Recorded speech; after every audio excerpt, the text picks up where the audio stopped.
Sinceramente, eu não tô de sacanagem, não. Esse aqui é um dos melhores barcos em que eu já estive, eu tenho que admitir. Pode apostar que E sabe o que eu tava pensando nesse instante? Na porra de herói que eu vou ser lá no escritório.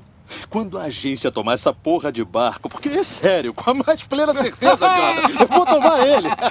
Isso aqui é lindo. E com essas garotas bonitas e tudo mais, é maravilhoso. Legal, agora sai da porra no meu barco. Tenho certeza que vamos nos ver Eu muito tenho em certeza. breve. E boa sorte na sua volta pra casa de metrô com suas esposas feias e miseráveis. Eu vou estar com a Heidi aqui, lambendo caviar nas minhas bolas enquanto isso. Aí, vocês querem levar essas lagostinhas pra viagem? Eu sei que não podem comprar, seus escrotos miseráveis de merda. Seus pobretões de bosta. Escrotos miseráveis de merda.